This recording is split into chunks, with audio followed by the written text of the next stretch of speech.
pada hari H hadir. Bangun lebih pagi, mandi nomor 2, coblos nomor 3. Benar ya?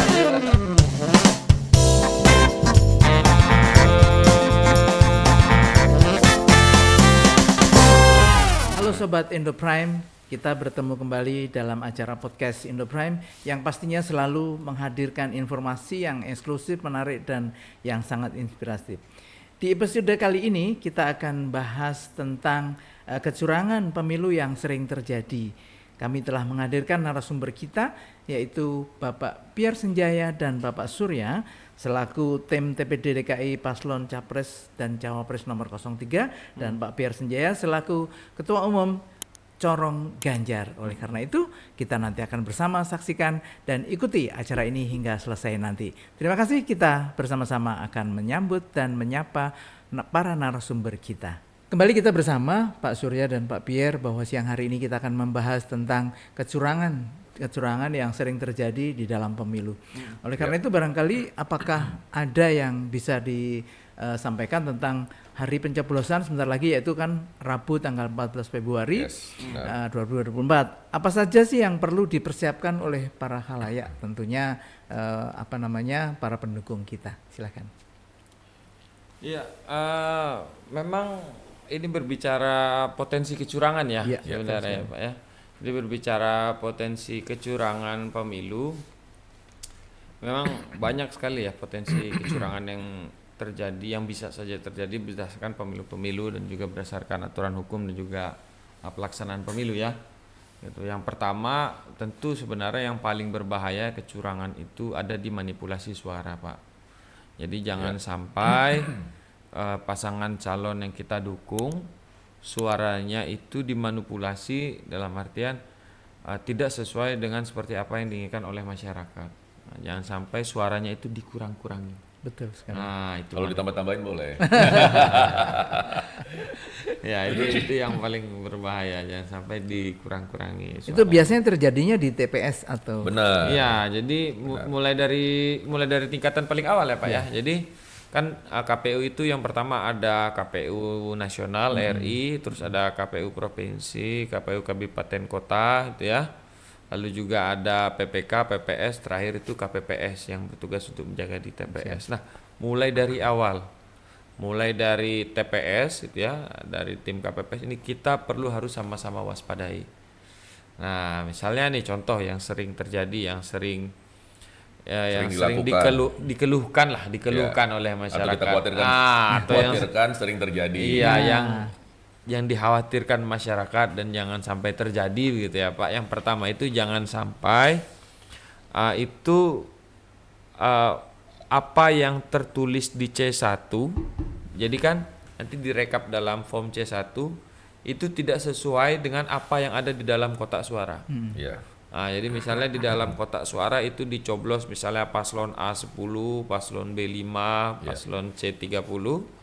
Nah, ya seharusnya tertulis di dalam form C1 itu ya sebanyak itu juga. Nah, jangan sampai seperti itu ya, sesuai. Apa yang ada di dalam kotak suara itu apa yang ada di dalam form C1. Nah, lalu yang kedua, tadi kan apa yang ada di dalam kotak suara.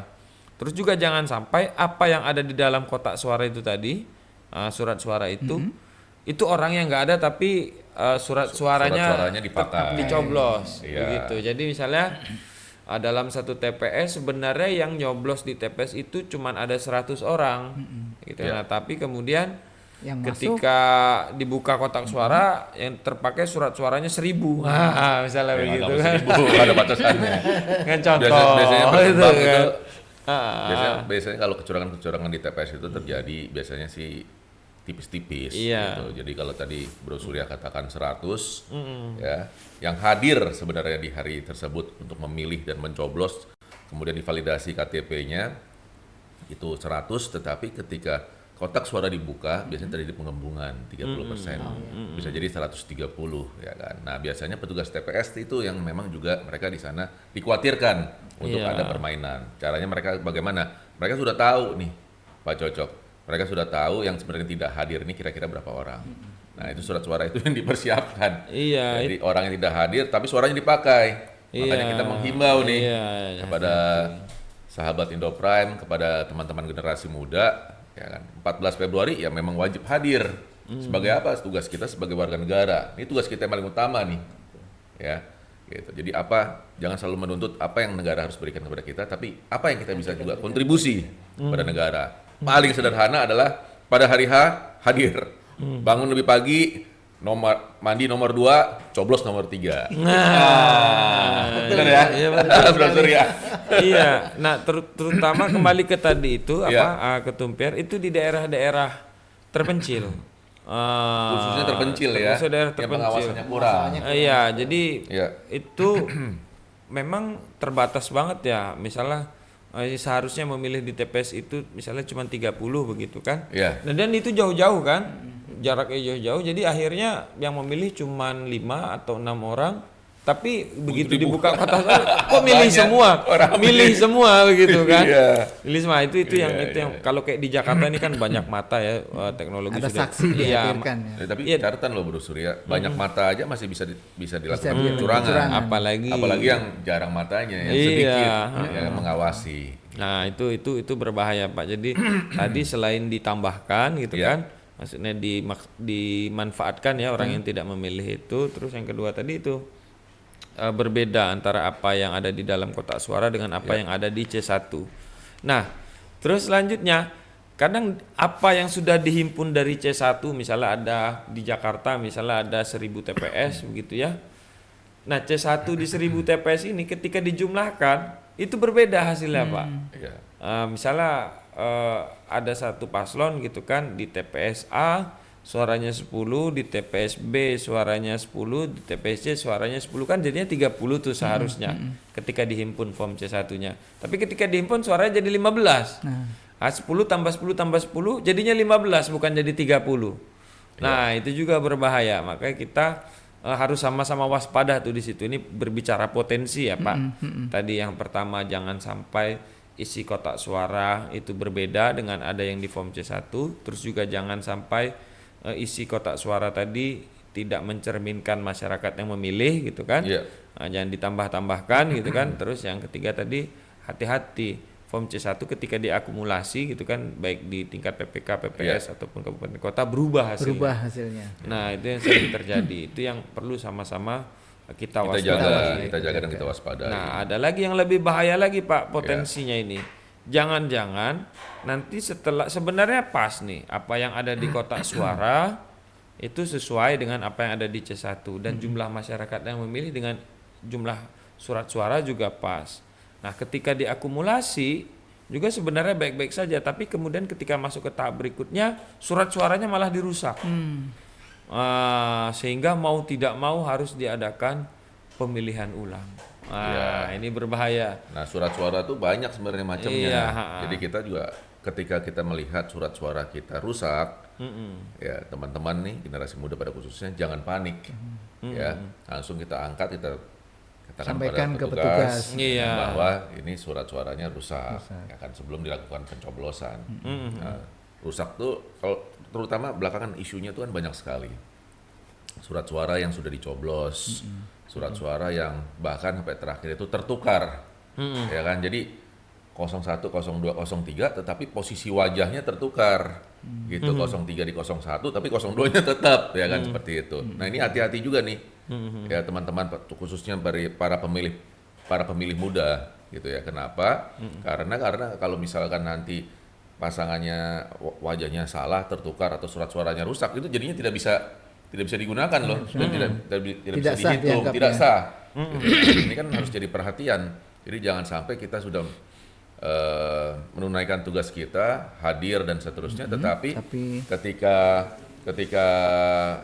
justru menyampaikan hak suara kita, ketika diperiksa surat suaranya tidak sah. Ya kan? Kenapa tidak sah? Karena surat suaranya rusak, karena tadi fotonya tertukar dan seterusnya. Oleh karena itu memang di awal harus dipastikan memang surat suara ini masih dalam kondisi baik dan siap untuk dicoblos. Terima kasih. Jadi yang kecurangan Pak Coco itu yang paling berbahaya kalau seandainya kecurangan ini dilakukan secara terstruktur gitu ya. Jadi kecurangan ini memang benar-benar didesain dari awal gitu ya, lalu juga dilakukan secara masif. gitu Pak Coco. Jadi sangat berbahaya kalau seandainya kecurangan ini memang didesain dari awal. Jadi kecurangan ini bukan hanya cuman sekedar memenangkan salah satu calon atau menggagalkan calon lainnya, tapi merupakan bagian dari desain besar. Misalnya kemudian untuk menjaga dinasti politik. Nah, misalnya seperti itu. Jadi memang dari Serem awal banget ya. Serem jangan sampai itu yang paling berbahaya Pak Coco. Jadi kita udahlah capek-capek kita berjuang, udah capek-capek kita berkampanye, udah capek-capek kita menyampaikan visi misi. Oh ternyata dari awal sudah didesain sedemikian rupa. Oh ternyata dari sebelum dipilih penyelenggara pemilunya sudah didesain juga. Bahkan metodik nanti berapa besar menangnya juga udah ketahuan berapa selisihnya gitu, yang rasional yang kira-kira bisa diterima masyarakat gitu kan. Berapa persen selisihnya. Kemarin tadi kan bicara soal dinasti politik. Mungkin boleh dijelasin juga kenapa? Karena di podcast sebelumnya ada yang bertanya tuh. Ya di kolom-kolom komen. Dinasti politik itu sebenarnya apa sih? Iya, jadi ini yang kemudian berbicara tentang dinasti politik itu kita paling enak bicara tentang ciri-cirinya dulu tuh. Nah, gitu kan? Penting nih, tahu dulu definisinya ya. Jadi saya nggak salah. Kalau berbicara tentang yang namanya dinasti, itu yang pertama itu biasanya dilanjutkan berdasarkan hubungan keluarga. Kepemimpinannya itu dilanjutkan berdasarkan hubungan keluarga. Misalnya nih, dari bapak terus dilanjutkan ke anak. Nah itu contohnya. Nah, berarti dia melakukan politik dinasti. Lalu apa yang bahaya dari politik dinasti? Nah, politik dinasti ini yang berbahaya adalah ketika tadi diturunkan bapak dan anak. Jadi syarat menjadi pemimpin itu bukan kemudian visinya, bukan kemudian programnya, bukan kemudian pengalamannya, tapi ya murni karena dia anak si pemimpin sebelumnya. Nah, jadi kan yang kita khawatirkan pemimpin berikutnya karena anaknya itu tadi gitu kan. Padahal dia tidak memiliki pengalaman, tidak memiliki kapabilitas, tidak memiliki keberanian dalam mengambil sikap, bahkan tidak memiliki gagasan dan visi yang tepat untuk membangun bangsa. Nah, itu yang bahaya dari politik dinasti. Jadi cirinya yang pertama tadi dilanjutkan dari bapak ke anak, contohnya ya ciri-cirinya, jadi kekeluargaan sifatnya. Lalu yang kedua bahayanya itu tadi, politik dinasti itu akhirnya menyebabkan seseorang pemimpin gitu atau pemimpin berikutnya itu tidak memiliki visi karena dipilih berdasarkan hubungan biologis saja. Itu kira-kira politik dinasti. Jadi Sobat Prime sudah tahu ya pertanyaan yang minggu lalu. Selanjutnya mudah-mudahan harus dipahami betul.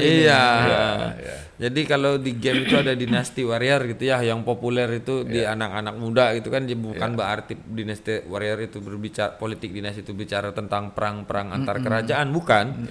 Tapi yang kita bahaya itu adalah tadi hubungan biologis tanpa memikirkan visi dan isi dari si calon pemimpin berikutnya. Kira-kira seperti itu. Jadi penting untuk memilih calon pemimpin itu satu, visinya jelas, misinya jelas, dan terakhir kompetensinya teruji. Iya dong. Teruji. Nah kebetulan kan Pak Ganjar ini sudah rekam jejaknya panjang, rekam medisnya juga sehat, ya, dan bebas dari dinasti politik sebenarnya. Betul. Ya, gitu.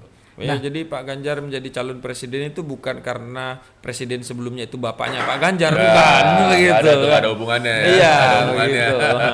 Kira-kira. Oke, jadi sekarang bagaimana strategi dan antisipasi dalam menghindari terjadinya kecurangan tersebut? Nah, ini jadi kalau secara legal formal kan tentu ada saksi ya, Pak.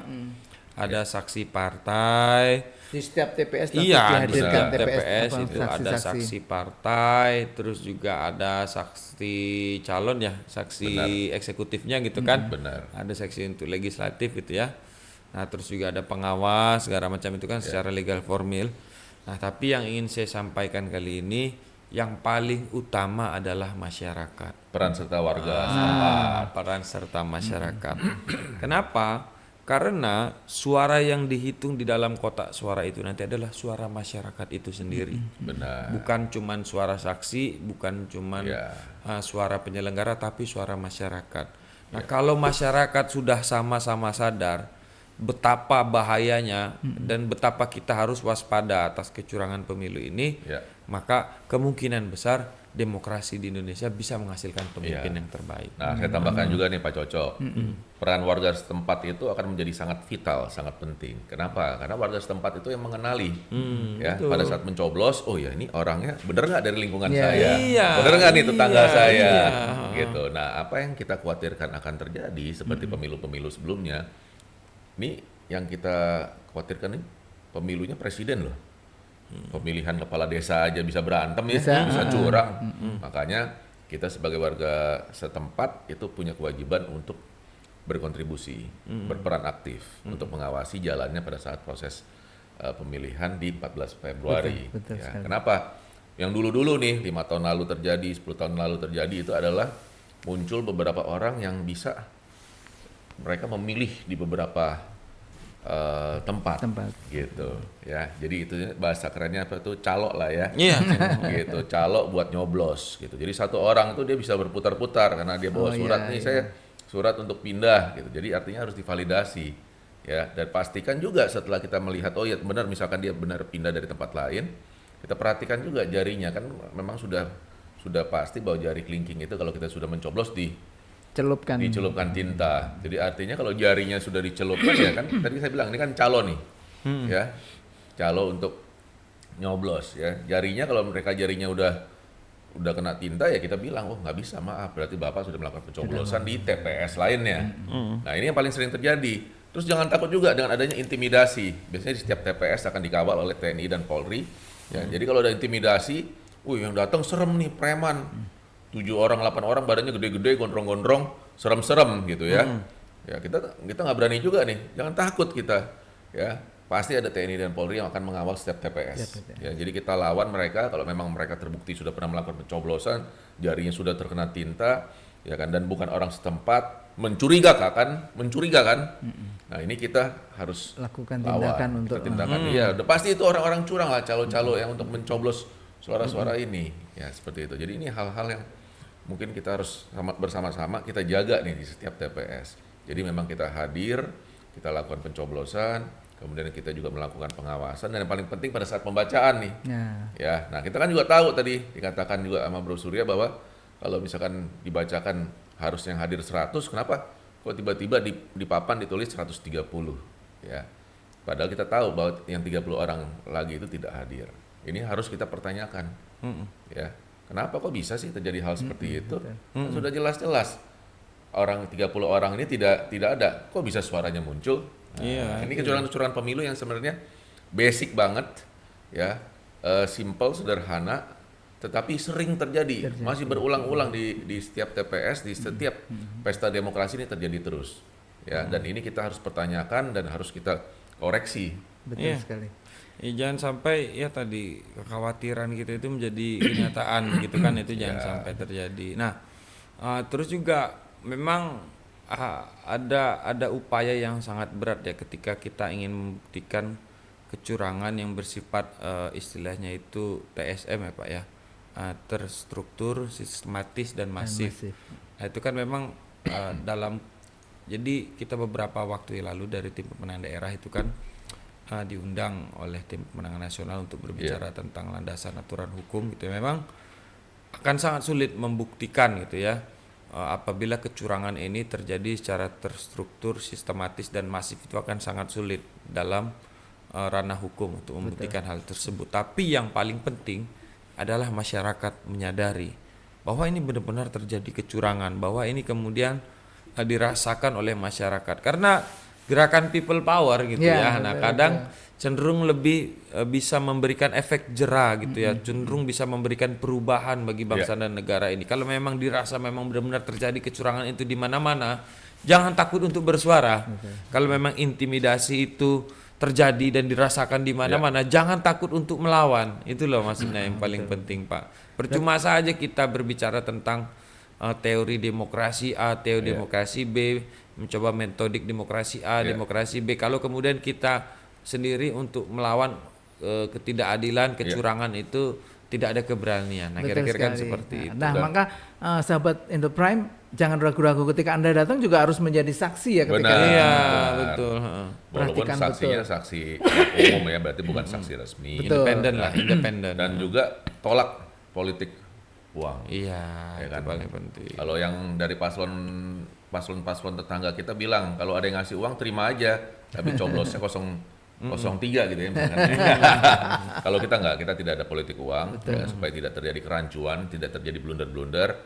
Kalau ada yang menawarkan tolak politik uang. Iya dong, jangan dibudayakan lah saran Iya. kepada ada tagline-nya ambil uangnya jangan pilih calonnya. Nah, dari ambil uangnya itu udah mengajarkan hal yang buruk kepada masyarakat begitu kan.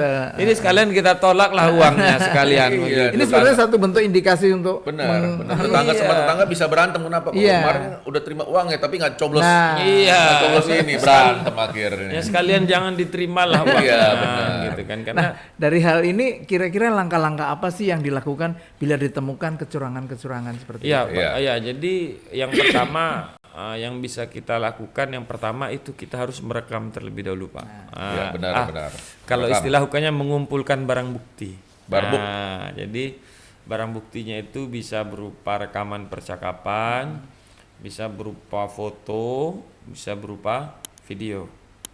Nah, lalu bisa juga hasil tadi kan itu dilaporkan ke pengawas pemilu. Atau kalau nggak mau repot bisa dilaporkan ke TPN, Tim Pemenangan Nasional ataupun ke TPD, Tim Pemenangan Daerah, begitu. Nah nanti hotline-nya bisa ditampilkan kali ya, itu ya di video nanti. Jadi nomor hotline pengaduan kita di 0800 150 3335. Nanti kita tampilkan juga di TV dan di video ya. Ini khusus ya. Jadi supaya bisa langsung teman-teman, tadi saya setuju dengan Bro Surya, kita rekam dulu, mau berupa foto, video lebih bagus lagi. Kita lihat siapa yang melakukan pelanggaran dan kecurangan, kita tanya namanya siapa, kita rekam dan kita kirimkan nanti ke nomor hotline pengaduan kita. Iya, tadi kalau kayak kata Ketumpir, kalau ada calo-calo di depan pintu TPS pakai tas yang lumayan tebel itu, langsung foto, langsung laporkan gitu. Zaman sekarang pokoknya kita viralkan. Iya. No viral, no justice. Iya. Nggak boleh kalah sama Hotman. Iya. Jadi nggak perlu Hotman 911. Jadi nggak perlu takut karena nanti kita di TPN, di TPD akan memberikan bantuan hukum, pendampingan pasti. hukum. Kita Jadi, kawal terus. Jangan melaporkan tuh jangan takut, pasti kita dampingi gitu kan. Ingat, calon wakil presiden kita ini profesor hukum loh. Profesor Mahfud. Yang betul satu harus yang dipahami ya. Oleh karena itu, Sobat In The Prime, jadi jangan sekali lagi jangan lupa hadirlah dan menjadi saksi dan videokan dan nanti viralkan apa yang disampaikan oleh Bung Sur ini sangat membantu kita. Oleh karena itu, nanti kita akan bersambung lagi di sesi yang selanjutnya dan kita akan sudahi sesi yang sekarang ini. Terima kasih. Jangan lupa like, comment, dan subscribe untuk perbincangan podcast hari ini. Semoga membawa berkah bagi Anda semuanya, terutama para Sobat In The Prime. Sampai bertemu lagi. Salam sejahtera.